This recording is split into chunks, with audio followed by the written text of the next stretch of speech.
अस्सलाम वालेकुम दोस्तों, मैं हूं हकीम ज़ा शाहिद। वेलकम करता हूं आपको अपने चैनल पर। उम्मीद करता हूं आप लोग खैरियत से होंगे। एक बार फिर एक नई वीडियो के साथ और एक नई जड़ी बूटी के साथ आपकी खिदमत में हाजिर हूं। आज हम बात करने वाले हैं पोस्त अनार के बारे में, अनार के छिलके के बारे में। बड़े शौक़ से अनार को खाया जाता है और इसका छिलका अक्सर हम ज़ाया कर देते हैं, लेकिन तिब में बड़ी अहमियत का हामिल है और बहुत सारे अमराज में इसका इस्तेमाल किया जाता है। इससे पहले कि वीडियो को स्टार्ट करें, अगर अभी तक आप लोगों ने चैनल को सब्सक्राइब नहीं किया तो सब्सक्राइब कर लीजिए, बेल आइकन को ज़रूर प्रेस कर लीजिएगा ताकि मेरी हर नई आने वाली वीडियो आपको मिलती रहे। तो सबसे पहले बात करेंगे इसके नाम की।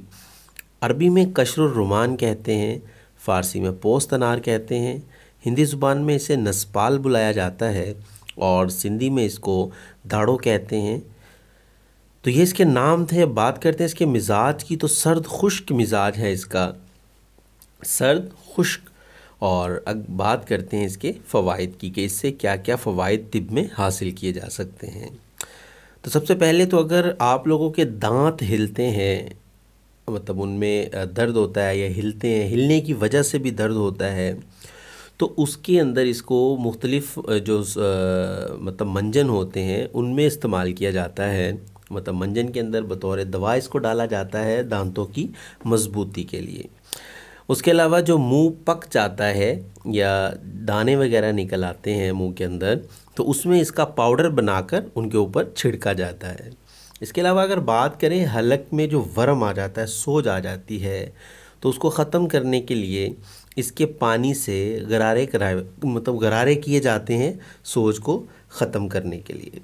अब ये काबिज़ होता है, कब्ज़ करता है बहुत ज़्यादा, तो इसीलिए मोशन वगैरह जो होते हैं, दस्त वगैरह जो लग जाते हैं, उसके अंदर भी मुख्तलिफ़ सफ़ूफ़ वगैरह में इसको इस्तेमाल किया जाता है। इसके अलावा खुरूज मकद, ये मैं आपको इंशाल्लाह इस पर वीडियो ज़रूर बनाऊँगा।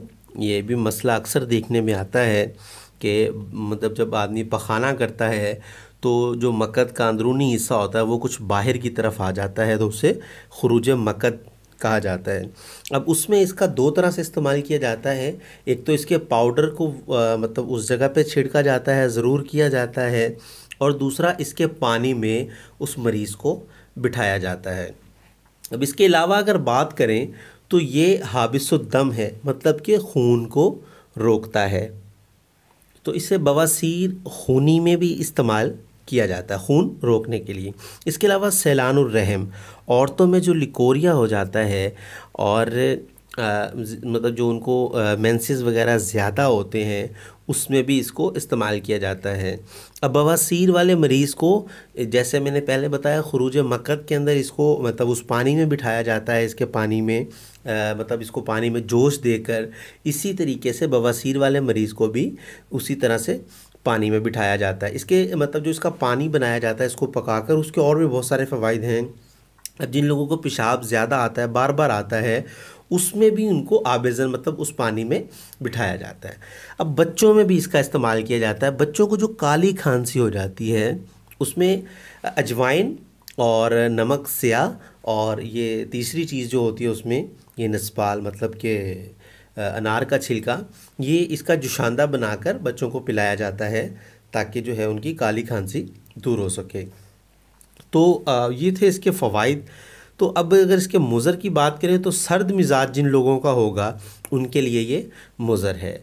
अब मुसले क्या होगा, अगर हम इसमें अदरक शामिल कर लेंगे, सूंठ शामिल कर लेंगे, तो ये इसका मुसले हो जाएगा। मतलब फिर इसके मतलब जो सर्द मिजाज वाला है वो अगर अदरक के साथ इसको इस्तेमाल करेगा तो उसके लिए मुज़र नहीं होगा ये। अब बात करते हैं इसकी मिक़दार ख़ुराक की। तो 3 ग्राम से लेकर 5 ग्राम तक इसकी मिक़दार ख़ुराक है। तो उम्मीद करता हूँ आज की वीडियो भी आपको पसंद आई होगी।